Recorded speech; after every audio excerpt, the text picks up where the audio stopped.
जय श्री कृष्ण भक्तों, आइए श्रवण करते हैं भागवतम के प्रथम स्कंद के पाठ 2 का। जब ऋषियों ने सूत गोस्वामी जी से कहा कि श्री कृष्ण अपने धाम के लिए प्रयाण कर चुके हैं और अब धर्म ने किसका आश्रय लिया है, तब गोस्वामी जी ने ब्राह्मणों के सम्यक प्रश्नों से पूर्णतः प्रसन्न होकर उन्हें धन्यवाद दिया और वे उत्तर देने का प्रयास करने लगे। उन्होंने कहा, मैं उन महामुनि शुकदेव गोस्वामी जी को सादर नमस्कार करता हूँ, जो सबके हृदय में प्रवेश करने में समर्थ हैं। जब वे यज्ञोपवीत संस्कार अथवा उच्च जातियों द्वारा किए जाने वाले अनुष्ठानों को संपन्न किए बिना संन्यास ग्रहण करने चले गए, तो उनके पिता व्यासदेव उनके वियोग के भय से आतुर होकर चिल्ला उठे, हे पुत्र, उस समय जो वैसी ही वियोग की भावना में लीन थे, केवल ऐसे वृक्षों ने शोकग्रस्त पिता के शब्दों का प्रतिध्वनि के रूप में उत्तर दिया।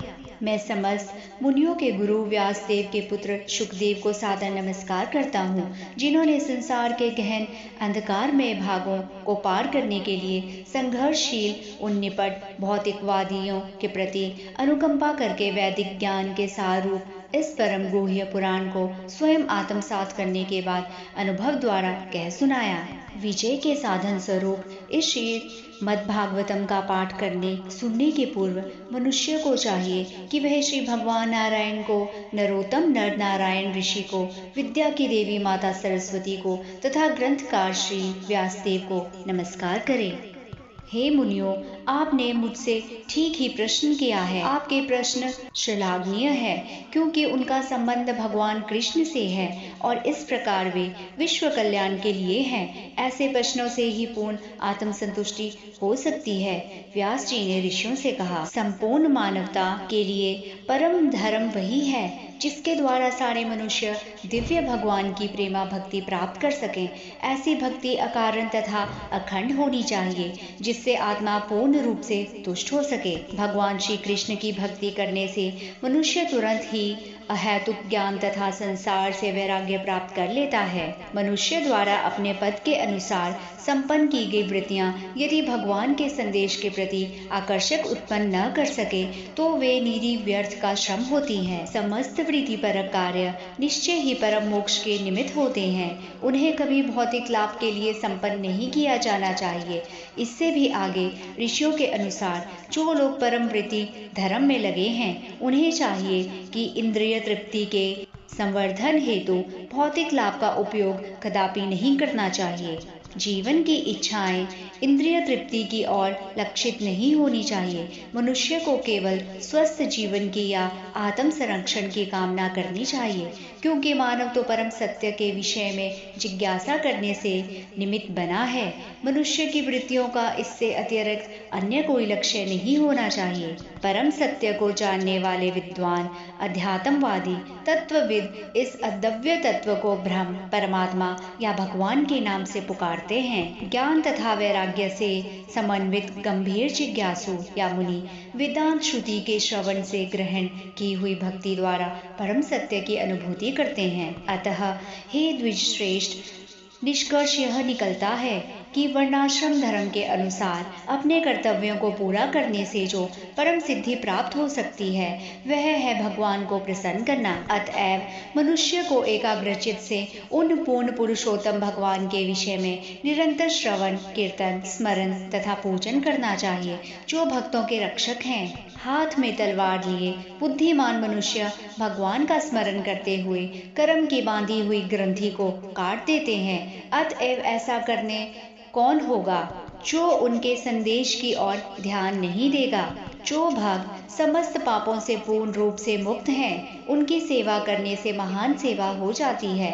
ऐसी सेवा से वासुदेव की कथा सुनने के प्रति लगाव उत्पन्न होता है। प्रत्येक हृदय में परमात्मा स्वरूप स्थित तथा सत्यनिष्ठ भक्तों के हितकारी भगवान श्री कृष्ण उस भक्त के हृदय से भौतिक भोग की इच्छा को हटाते हैं, जिससे उसकी कथाओं को सुनने में रुचि उत्पन्न कर ली है। क्योंकि ये कथाएं ठीक से सुनने तथा कहने पर अत्यंत पुण्यप्रद हैं। भागवत की कथाओं में नियमित उपस्थित रहने तथा शुद्ध भक्त की सेवा करने से हृदय के सारे दुख लगभग पूर्णतः विनष्ट हो जाते हैं और उन पुण्य श्लोक भगवान में अटल प्रेमा भक्ति स्थापित हो जाती है, जिनकी प्रशंसा दिव्य गीतों से की जाती है। जैसे ही हृदय में अटल प्रेमा भक्ति स्थापित हो जाती है, प्रकृति के रजोगुण तथा तमोगुण के प्रभाव जैसे काम, इच्छा तथा लोभ हृदय से लुप्त हो जाते हैं। तब भक्ति सत्व गुण में स्थित होकर परम सुखी हो जाता है। इस प्रकार शुद्ध सत्व में स्थित होकर जिस मनुष्य का मन भगवान की भक्ति के संसर्ग से प्रसन्न हो चुका होता है, उसे समस्त भौतिक संगति से मुक्त होने पर भगवान का सही वैज्ञानिक विज्ञान तत्व प्राप्त होता है। इस प्रकार हृदय की गांठ भिज जाती है और सारे संशय छिन्न भिन्न हो जाते हैं। जब मनुष्य आत्मा को स्वामी के रूप में देखता है तो सकाम कर्मों की श्रृंखला समाप्त हो जाती है। अतएव निश्चय ही सारे अध्यात्मवादी अनंत काल से अत्यंत प्रसन्नता पूर्वक भगवान श्री कृष्ण की भक्ति करते आ रहे हैं, क्योंकि ऐसी भक्ति आत्मा को प्रमुदित करने वाली है।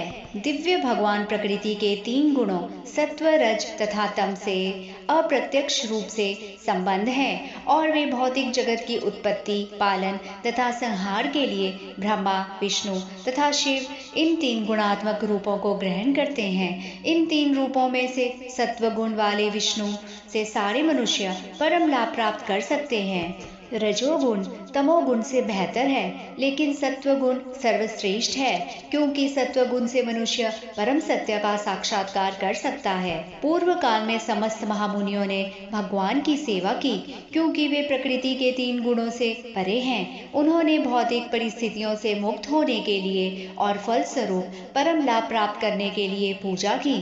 अतएव जो कोई इन महामुनियों का अनुसरण करता है, वह भी इस भौतिक संसार में मोक्ष का अधिकारी बन जाता है।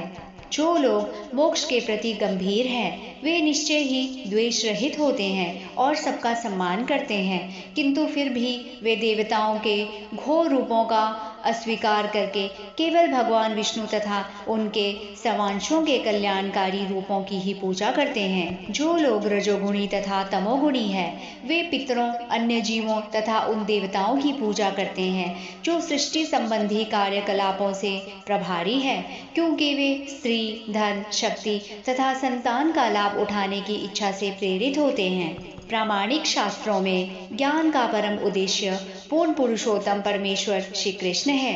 यज्ञ करने का उद्देश्य उन्हें ही प्रसन्न करता है।